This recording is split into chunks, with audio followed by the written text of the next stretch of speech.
What should the Raiders expect from an Andy Dalton-led offense as opposed to Bryce Young? You get the answer to that question and many more on Thursday's edition of the Locked On Raiders podcast for September 19th, 2024.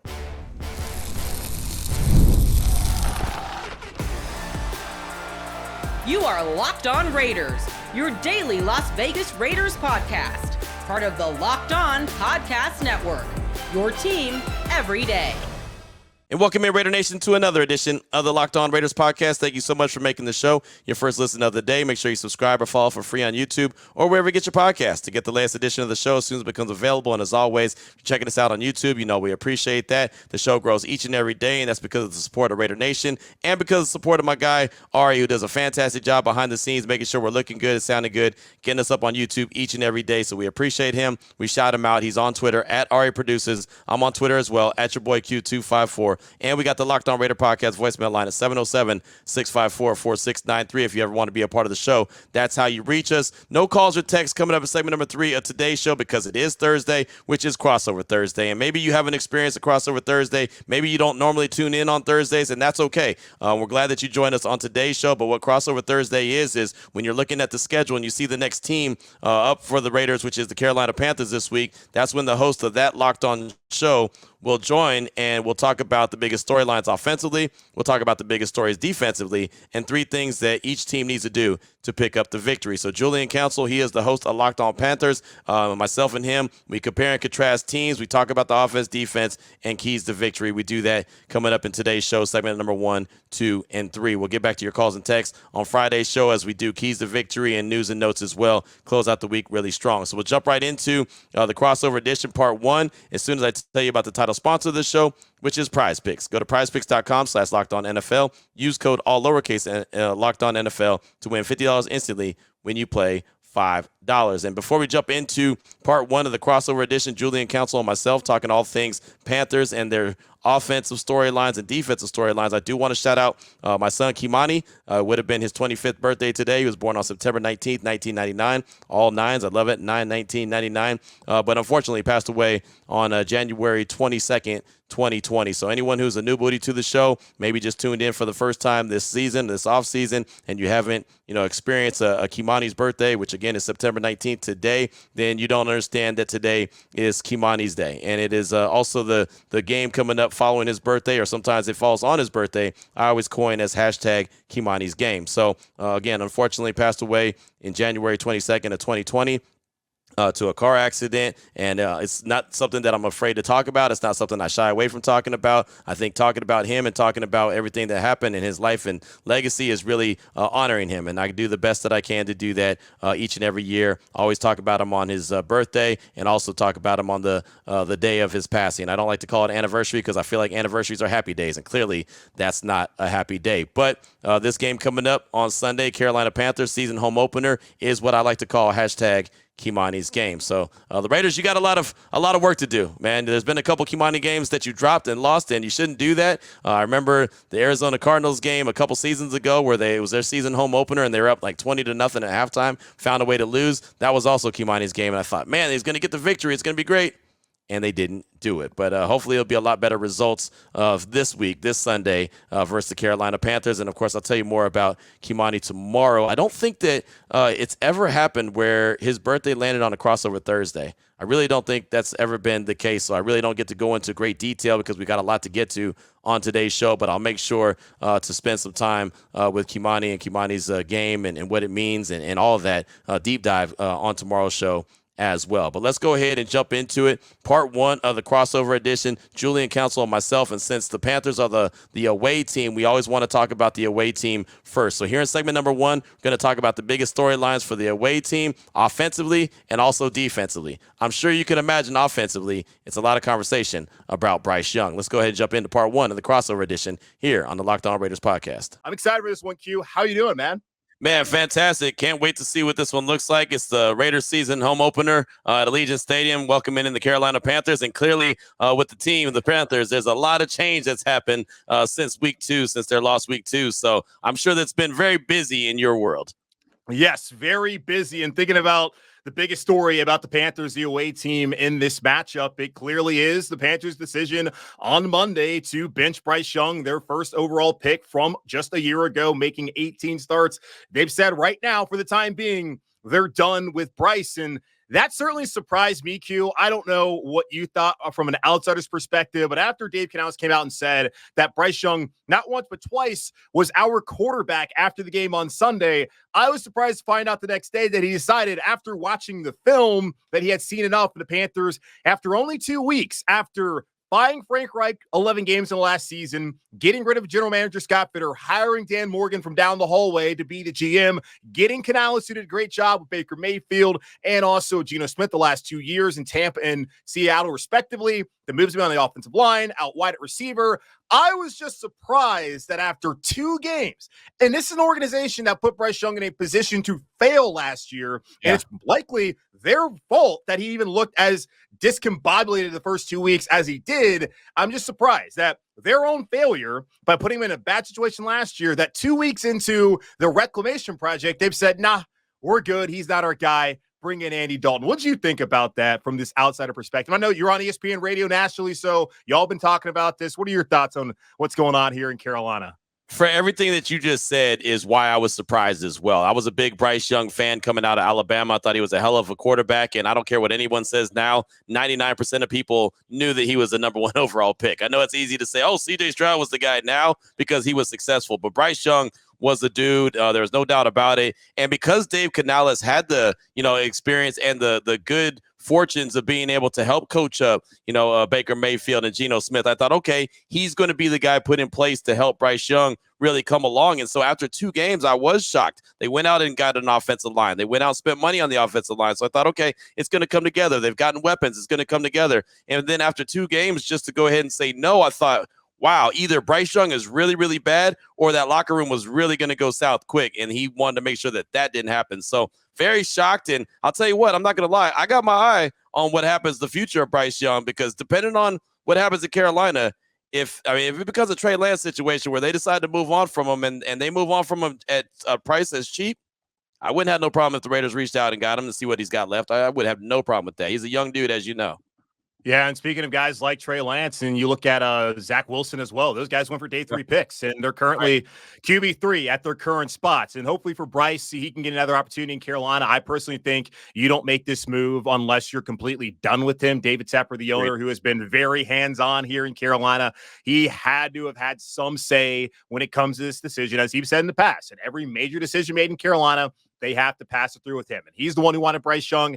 And I love that you brought up all the revisionist history people are trying to bring up now, being like, oh, the NFL didn't look at Bryce Young as the consensus number 1 quarterback. Yes, they did. Some teams preferred Stroud or Richardson over Young, but the Texans themselves thought about moving up to number 1 to get Bryce. I don't want to hear any of that nonsense that we're hearing right now. It's unfortunate for him. We'll see if he gets another opportunity. But for now, it's the Andy Dalton show. And this offense was not functional, so they were going to have to make this move eventually if Bryce continued to look like he did against the Saints and also against the Chargers last 2 weeks. But I'm just surprised after all they did to help out Bryce Young, they said, nah, we're done with Bryce Young. So that's what's going on offensively here in Carolina. Defensively, what changes though? What changes now with Andy Dalton? What changes? Does it feel like it's a little bit more crisp offensively?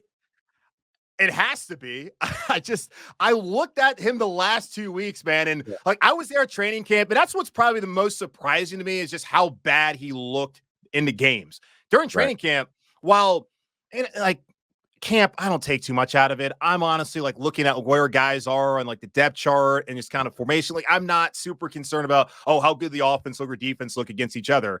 I didn't think the Panthers defense can be any good anyway. So if the Panthers went out there offensively and ripped them apart, that would mean nothing to me. As we've seen so far, the defense has been a disaster, but he didn't look like this. I was out there for the joint practice with the Jets. He looked really good, looked a lot better than Aaron Rodgers did on the other side of the field for New York in that offense.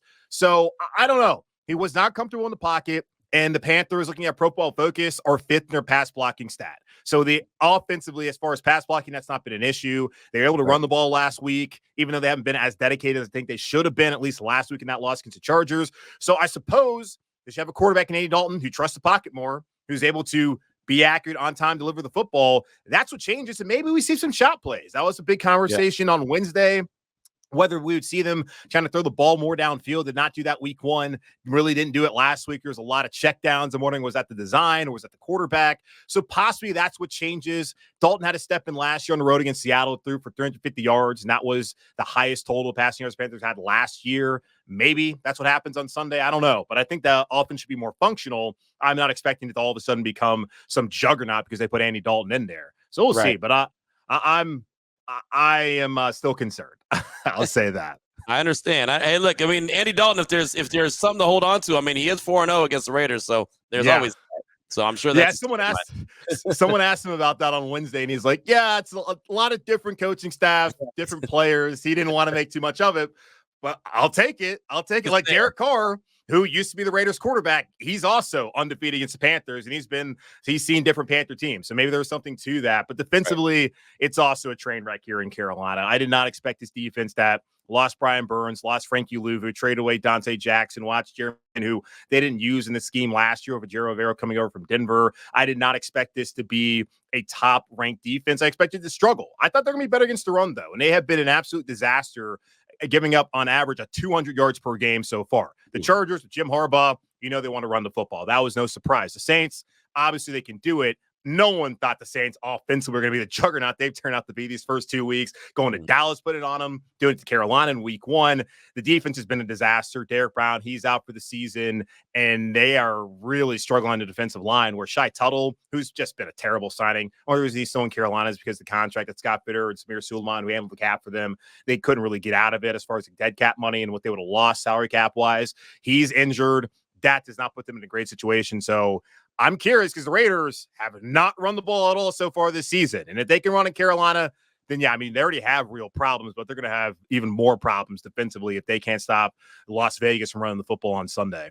Well, I'll tell you, the Raiders are going to definitely want to run the ball, right? That's something that I know Antonio Pierce is, been talking about quite a bit. We've talked about him or talked to him all week long, and he's saying that it's got to be better, that the Raiders' running game has been terrible. But maybe this is the game where they see a struggling Panther defense to stop the run. Maybe this is one where you see a little bit more dedication to trying to run the ball and maybe have a little bit more success. But you know how it is, man. It takes the offensive line, the running get backs. It takes them to all be working in unison to be able to have success. And so far through 2 weeks, the Raiders haven't had that. So we'll see what happens. But, I'm sure that the Raiders know and seeing it on tape that the Panthers have struggled to stop the run, and they're probably going to have a more of an emphasis on it than they've had the first 2 weeks.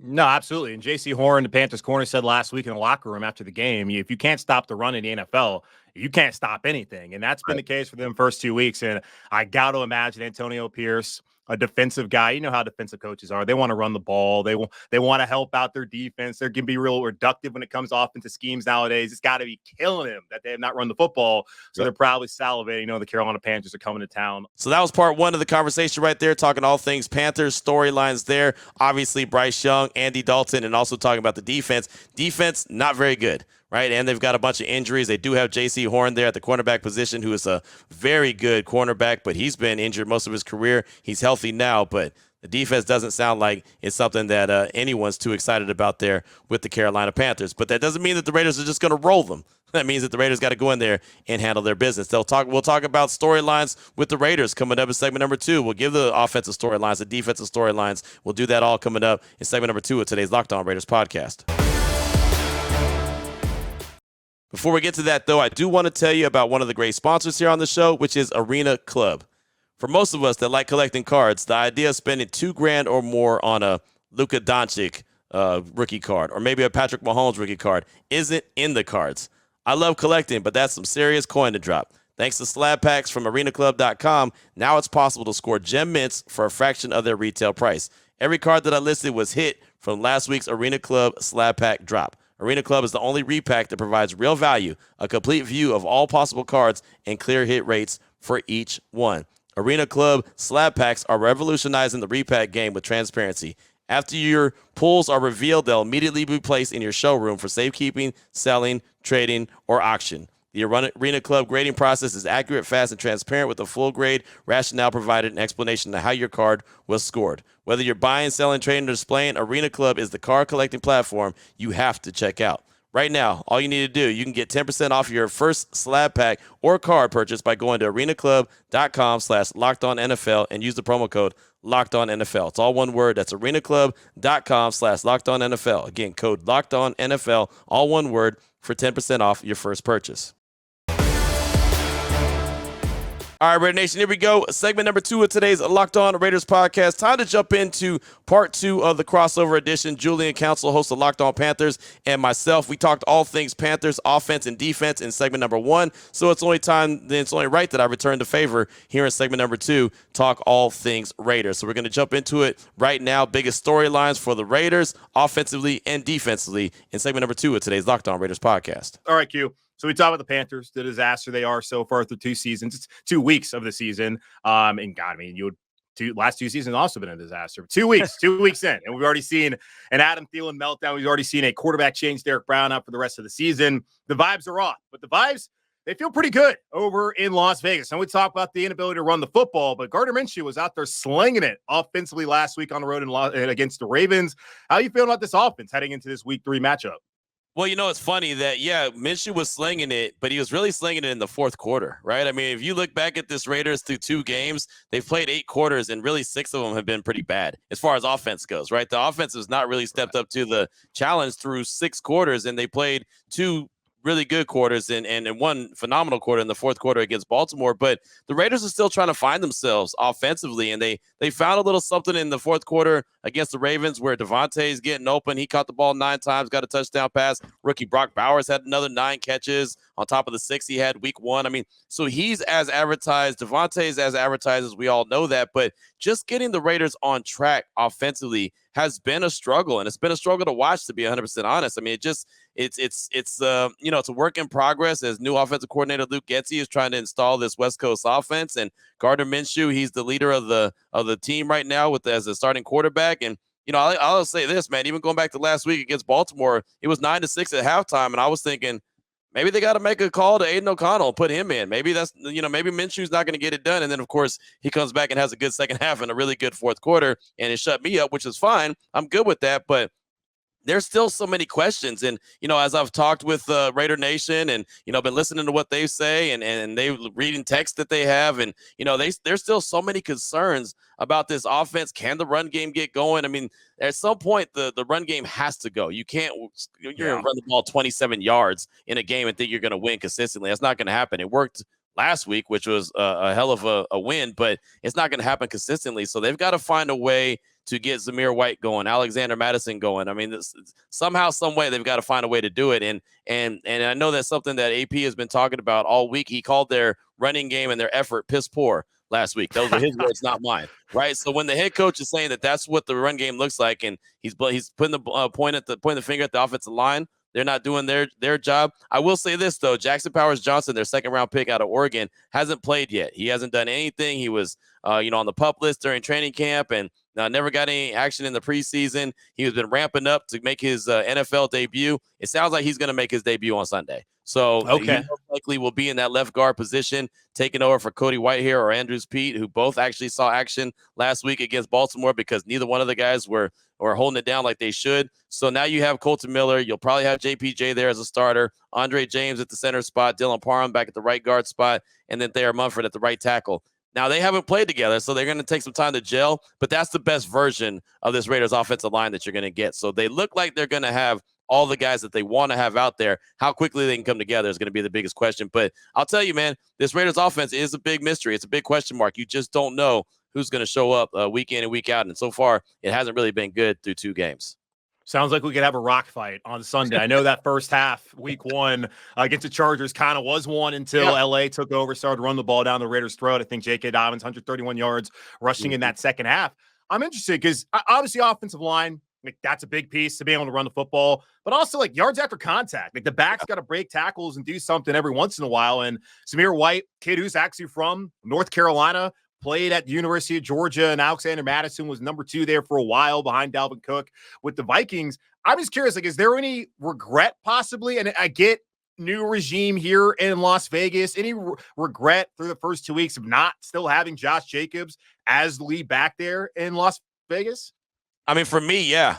For me, I was disappointed to see Josh Jacobs go. I was a big fan of what he was able to do for this team, the leadership, the everything that whenever they didn't have an identity, he was able to provide that identity. But once new GM Tom Telesco came in and told us at the combine that it's not a one back league anymore, I kind of knew that okay, they're not going to pay the money to Josh Jacobs to be to stay there long term. So yeah, I think that he provided a lot. They're trying to implement this new blocking scheme and running scheme. They're trying to have the outside zone running scheme as opposed to the power running scheme. And Zamir White, I believe, is a lot better fit for the power run scheme when he just can get the ball and go, as opposed to having to be patient, find the cutback lane and then boom, stick your foot in the dirt and go. That's where Alexander Mattison is a lot better. He's been in that kind of scheme his whole career, whether that was in Minnesota or wherever. So I think that it actually fits him better. But they like Zamir White a lot, right? And so they want him to be the lead back. I like Zamir White a lot as well. I think he's a hell of a player. I think he's a hell of a dude, right? He's an easy guy to root for. He's just, a humble, Southern cat, right? That just likes to go and do what he does, right? And so he's easy to root for, but he's got to be better. And the offensive line's got to be better. He's bulked up. He's strong. He's fast. But he's got to be able to, like you said, man, break some tackles, and the offensive line's got to help him out. So it's still a work in progress, and that's why, like, all week long, Raider Nation's been talking about getting the run game going. Maybe you got to pass early to open up the run as opposed to run to open up the pass, but they got to find a way to be somewhat balanced, and they're not that right now. Yeah, now Zamir White, good old country boy from Scotland County, Highway 74 in North Carolina, and Zeus, that's what they used to call him. I don't know if they still call him Zeus. He's got to start running like that if he's going to be called Zeus in the NFL now. So offensively, some questions there about the offensive line. Looks like JPJ might have his first career start in the NFL, trying to figure out what those backs can do. And, of course, it looks like Gardner Minshew, at least for now, he's got a hold of the reins at that quarterback spot. Defensively, I mean, Max Crosby, dog, went out there last week, was a dog again. And Panthers talk about they need to get some dogs. They need to get a guy like Max Crosby since they let Brian Burns go. What's that defense looking like through 2 weeks so far this season?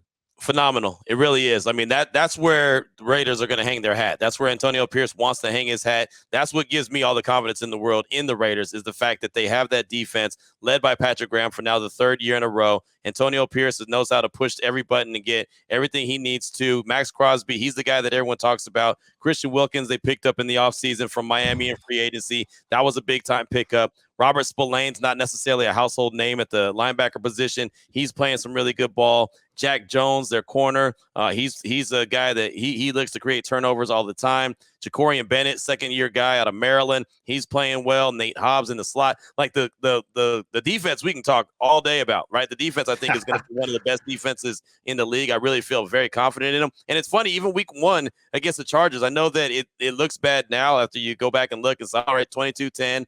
J.K. Dobbins went off, but man, it's just the Raiders offense couldn't do anything. They had them out there on the field so long that the dam eventually broke. But man, they kept the Raiders in that game, just like they did against Baltimore. Literally, it was 9-6 at halftime against Baltimore, and the Raiders only had 43 yards of offense. You know what I mean? Like, that's not supposed to be possible. Oh, my God. Right, exactly. But the defense. I mean, that's what the Panthers been doing these 2 weeks, too. So this really might be a rock fight. Oh, no. Oh, no. I can't. When keeping it real goes wrong, right? Oh, no. Just saying. So, I mean, that's what it is, man. But the defense, I have so much confidence in. And the other thing with the defense and really the team in general, normally when the Raiders in the past have had a big win like they did against Baltimore, then all of a sudden they have a team that's not as good and playing down, or maybe they're coming in wounded. The Raiders always play down to that competition and usually find a way to take a L. There's so many examples of that. I just don't feel like that's this team. I don't feel like that this Raiders team is going to do that. I feel like Antonio Pierce is really not worried about, who the opponent is, whether it's the Ravens, the Panthers, the Chiefs. It's all about the Raiders. Like, you have to go out there and play to a certain standard. That's really what he's been preaching. And that's why I have confidence that this team is going to find a way to get it done on Sunday. They play their ball and not worry about the opponent. But I mean, the defense, again, if there's one area to feel confident about, it's what the defense is going to bring to the table. Yeah, and that could be bad news for Carolina, where I think the offense should be functional, which low bar. Ask people before the season, like, what's your expectations? They just wanted competence. Yeah. Did not get that week 1 or week 2. So possibly a competent offense. I don't know. That may not be good enough against the Raiders defense. It sounds like possibly one of the better ones in the league was able to hold down Lamar and the Ravens last week and that road win. Not that I have to remind you about the offense and the offensive woes and can the Raiders find their identities, but that was one of the biggest storylines, obviously. Defense feel very comfortable with, but the offense, it's still a work in progress, as we all very well know. Maybe this could be the Raiders get right game. It'd be fantastic if it was, and maybe help them really get things rolling as they've got the Cleveland Browns coming to town coming up next week. But that's for another day. It's all about the Carolina Panthers coming up on Sunday. In segment number 3, we're going to talk about the keys to victory. 3 things each team is going to have to do to come up with a dub on Sunday. We'll do that next in segment number 3 of today's Locked On Raiders podcast. Before we get to that, though, I do want to tell you about FanDuel. You heard me talk a lot about FanDuel, right? It's America's #1 sports book. Well, they've got something a little different for you right now. Through September 22nd, which is only a couple days from now, all FanDuel customers can bet $5 and get a 3-week free trial of NFL Sunday Ticket from YouTube and YouTube TV. Then, with the YouTube TV base plan, you'll be able to watch every regular season Sunday afternoon out-of-market game. All you need is a Google account and a current form of payment, and you can cancel anytime. And I know so many people that are trying to make the move. Do I go to YouTube TV? Do I make that move? You know, Sunday Ticket made that. Used to have DirecTV and have Sunday Ticket, but don't have DirecTV anymore or Sunday Ticket. But you could get that Sunday Ticket on YouTube TV. And I know a lot of folks that have made that move and are very, very happy with the results of it. But again, you need to have a YouTube TV base plan. You'll be able to watch every regular season Sunday afternoon out-of-market game plan. So visit FanDuel.com, download America's #1 sportsbook. All right, Raider Nation, here we go. Segment number 3 of today's Locked On Raiders podcast. Time to jump into part 3 of the crossover edition, where we discuss the 3 things that the Raiders need to do, the 3 things that the Panthers need to do to come away with the victory. And if you're on FanDuel.com right now, one of our great sponsors here, you'll see that the Raiders are 5.5-point favorites, and that adjusted a little bit once Andy Dalton was named the starter. Before we jump into part 3, I do want to remind you that today's show is being brought to you by PrizePicks. Go to PrizePicks.com/LockedOnNFL. Use code all lowercase LockedOnNFL to win $50 instantly when you play $5. Now, let's go ahead and jump right into it. The 3 most important things that the Panthers need to do, the 3 most important things the Raiders need to do to have an opportunity to come away with the victory at Allegiant Stadium coming up on Sunday. Here's part 3 of our conversation. The Raiders 1-1 to start off the season. The Panthers 0-2. They have a common opponent. The Chargers, week 1, were able to run on the Raiders in the second half, but it was a close game there in that divisional matchup. At halftime, the Panthers, well, they weren't really in the game at any point once they kicked it off. They had an opening kickoff face mask penalty, and Felipe Franks on the Panthers was like dancing on a clear face mask. So I knew right then and there this team was cooked. So we'll see if they're still cooked now that Andy Dalton is going to be the starting quarterback, but they got to do some things, Q. A lot of things, not just 3 things, but a lot of things. They're going to turn things around moving forward, but starting out on Sunday on the road against the Raiders. And I guess, God, trying to find 3 things to pin down, convert on 3rd down. They are 2 for 22 through 2 weeks. It's embarrassing. And it's not like all these have been like 3rd and 8, 3rd and 9. They've been in some 3rd and long situations. But I look back at last week, had a couple of 3rd and 2s. And could not converted 1 out of those 4, which is just embarrassing that they were even in that situation. Another thing I think you got to really be able to do is try to stretch the field vertically. If teams understand that you want to run the football, which Dave Canales stop, but he wanted to be stubborn about running the ball. So far, the 2 backs, Miles Sanders and Chuba Hubbard, have carried the ball 28 times. That does not sound to me as if they're being stubborn at running the football. But if you want to be able to run the football, but you also want to be able to stretch the field, try and get the defense to come up a little bit more. Get some play action going on, get down the field, use a guy like Xavier Legette, who did not get a single target last week, your first-round pick out of South Carolina. Deontay Johnson, maybe try to find him down the field. Even Adam Thielen was wide open down the field last week in that game against the Chargers, and Bryce Young completely missed him. Got to be able to do that this week if they want to find a way to make some defenses honest, especially defense like Las Vegas. That is pretty stout up front.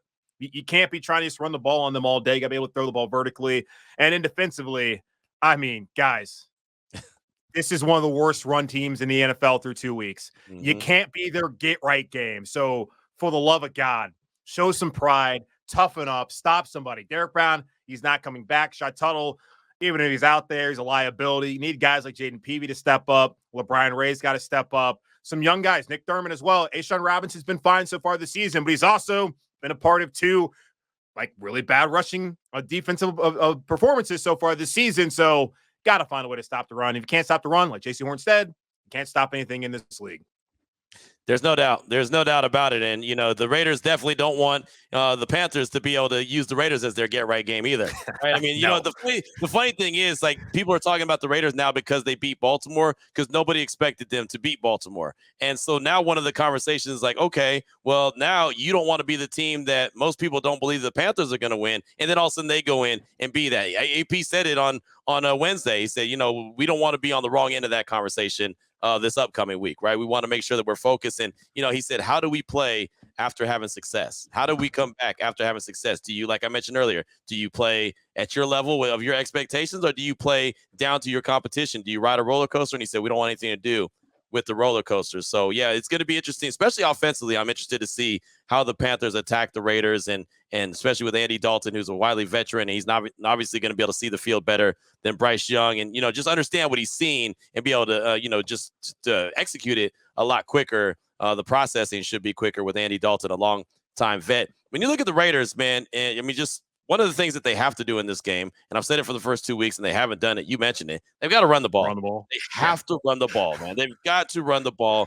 They cannot keep thinking that they're going to get away with not doing that and think they're going to win games. So I don't know how they're going to have to open that up. Like I said before, if you have to throw first and then get to the run game, but somehow you've got to have the run game established for multiple reasons. Like you mentioned, play action pass. If you can't run the ball, nobody cares that you're doing play action, because they know that, well, you can't run, so it doesn't matter, right? So they don't have to worry about it. They don't have to respect it. So you have to be able to run the rock. That is so important. It's something Antonio Pierce said way back in training camp. We want to be a smash mouth team. We want to run downhill, and we want to be able to throw the ball around the yard when we want to, because we've already battered and bruised them with the run game. So they've got the running backs to do it. Can they go out there and execute it? That's going to be the question. So that's obviously number one. First and foremost, they've got to be able to run the rock. Number two, they've got to protect the ball. Right, there was a bad interception that Gardner Minshew threw against the Baltimore Ravens, and on his way off the field, Max Crosby grabbed him and was like, hey, man, we need you to be you. We need Washington State Gardner Minshew. We need you to snap back into it and be the guy. Like, we got your back, but you need to be the guy. And then he turned around and had a good, second half of the game. But he's got to protect the ball. He really does. I mean, the worst thing that you could do for a team that's struggling offensively is give them a short field. Right? I mean, that's the worst thing that you can do. Yeah. Turn the ball over, give him a short field, and then all of a sudden Andy Dalton's out there on the 40. Oh, all I got to do is go half the length of the field. Boom, good, straight, right? And that can happen. I don't care how good your defense is. You're going to give up some yards. You're going to give up, some big plays here and there. So you've got to be able to protect the ball, stay very, stout and hold on to the ball and really honestly have a few drives. The Raiders are averaging about 60 plays offensively per game. Right, they really want to get that closer to 70. Make those drives a little bit longer. Have a few more plays. Have the time of possession be a little bit more lopsided, where it's more in your favor than as opposed to like 50-50, like the first two games have been. I mean, again, they had 60 plays against Baltimore, 59 plays against the Chargers. So, I mean, I'm not a genius, but you could tell they're around 60 plays a game, right? That's what they're averaging. Yeah. So, and then defensively, I just think that they have to continue to do what they do. They just have to trust who they are, right? And creating turnovers is great. I'd love to see them create a couple more turnovers. They finally picked off a pass last week against Lamar. They do look for turnovers, but as long as they're out there playing the stout defense that they've been playing, have done a really good job of stopping the run until late in games when it's all of a sudden, like I said, they've been out there on the field too long. Then teams start to get off a little bit. So I think as long as they're able to do that, you mentioned that the Panthers struggle on third down. In that case, get off the field on third down. Right, get off the field on third down. If they're already struggling to convert third downs, then make sure you handle your business. Pin your ears back. Do what you got to do. Understand that that's a weakness right now and exploit that weakness. So I'm sure that they're studying that on film, but I have a lot of faith in the defense. I really do. The offense is always going to be a question until it's not, but the defense to me is the strength of the team. So as long as they go out there and play the defense the way that they know how, led by Max Crosby and Christian Wilkins, I think they'll be fine. But they can't say, oh, this is the Panthers, the 0-2 Panthers coming in. And I laugh when I say that because, man, look, they lost to Baker Mayfield and the Rams 48 hours after Baker Mayfield signed with the team, right? Oh, they lost that Thursday night. Yeah, they lost to Tyson Bagent and the Bears last season, right? Tyson Bagent's like a D3 quarterback, and he carved them up and made them look silly. They lost to Jeff Saturday when he came out the ESPN booth and was the head coach. I mean, you know what I'm saying? Like, so. Oh, no, I didn't realize it was that bad. Oh, my God. It's not a Panthers thing. Like, I want to make it clear to anyone listening and watching that I'm not disrespecting the Panthers. I just know the Raiders' tendencies that they have played down to their opponents, and that has to change. And that has to change on Sunday. They cannot do that and say, oh, this team's already had a quarterback change, and this team struggles on third down, and this team can't do this, that, and the third. They can't play like that. They've got to play like they did against Baltimore. They got to play like they did against Kansas City last year when they went in there on Christmas and beat them. That's who they have to be. They can't be this up and down roller coaster team. So, and believe me, I got more of those stories where they came from. Yes. They lost it just Saturday. Who came out of it, and they lost, and then the Colts lost every game from then. Yes. I mean, yes. And yes. It's funny. You bring up Tyson Bagent. I had some guy because getting some wild DMs this week about what the Panthers are going to do at quarterback moving forward. Someone asked me, "Hey, should the Panthers go after Tyson Bagent? It looks like he could be somebody." It's like, come on, man, come on. He's not. Guys, if the Bears thought he was somebody, they would not have got Caleb Williams. Right. Which, I mean, that's crazy to pass up, anyways. But come on, y'all. Let's not be like this. All right, so I know it's Sin City.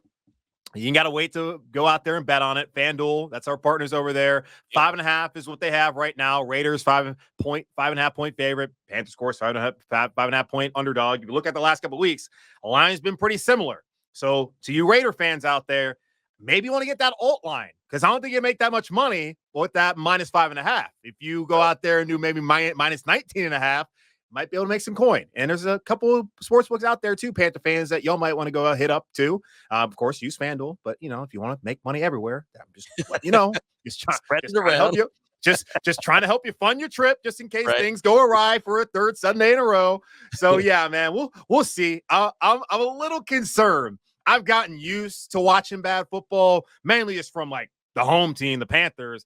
Right. I have not really had to watch a lot of rock fights, and that would be a departure from what I'm typically used to watching, at least from the opponent. So I'm concerned that might be what we see. Maybe a little bit excited about it, but it's going to be an interesting one on Sunday in Las Vegas for sure. Yeah, it could be. It could turn into a rock fight. I think that, the Raiders are going to try to do everything that they can to build off of what they did in the fourth quarter against Baltimore. And, I think they found something, obviously, with Devontae and Brock Bowers, and that's really the key, man. Look at those two dudes, and I think that you'll see a lot from them. And, they got a guy in Trey Tucker that can stretch the field, so they haven't really done that yet this year. But I think that you're going to see a little bit better of an offense, but until we see it, I just can't say, I guarantee this is what's going to happen. I know Devontae is going to get fed. I know Brock Bowers is going to get fed. Everything else is kind of on the table, so we'll see what it looks like. But they're trying to find their offense. So if there's a silver lining for Panther fans where, hey, maybe there's a something there that we can exploit, that it could be that right there, that the Raiders are still trying to find their identity offensively. Both teams have no idea what they have on offense, and maybe they'll find out on Sunday as the Panthers travel to the West Coast to face off against the Las Vegas Raiders on Sunday afternoon. I'm Julian Council, host of Locked On Panthers. He is Q Myers, the host of Locked On Raiders. Again, subscribe or follow our shows over on YouTube or wherever you listen to your favorite podcast. And check us out again on Friday as we'll be breaking down more of this matchup. Can the Panthers finally get off the mat and get a win? Look like an average NFL team. Don't be an embarrassment. And can the Raiders carry that momentum and stop the trend of losing to teams like a Jeff Saturday coach Colts team or Tyson Bagent or Baker Mayfield, who literally got to LA that afternoon? Can they stop that trend? We'll find out on Sunday afternoon. So there it is. There it was. I feel very good about this game. I feel like the Raiders don't have any business losing it. Doesn't mean that they won't. It means that they don't have any business losing it, right? We'll talk about it, obviously, a lot more coming up on Friday's show. We'll learn a lot about this team. If they're a team that, expects to win and has changed the narrative and changed their culture for real, and are a team that believes that they're a really good team, they don't lose this game on Sunday. It's just that serious. It's not about the Panthers. It's about the Raiders. Who's going to show up and who's going to attempt to show out? Well, of course, we'll talk a lot more about that coming up on Friday's show. We'll have more news and notes. Probably get some sound bites from Antonio Pierce as we met with him on Wednesday. Thought he had some really good things to say. Go over the injury report again for Thursday. Didn't get an opportunity to go over Wednesday's injury report only because it's crossover Thursday and didn't have enough time for that. But we'll do all of that coming up on Friday's show as we close out the week really strong and head into the weekend. Prepare for Week 3 action. Raiders, Carolina Panthers at Allegiant Stadium. Again, we'll talk about Kimani's game because it is Kimani's game. I'll tell you what that means. For any of that are new to the show, that's okay. I don't mind sharing the story. We'll do all that on Friday's show. Until then, Raider Nation, take care of yourself, take care of your family, love on your family. Most importantly, as always, just win, baby.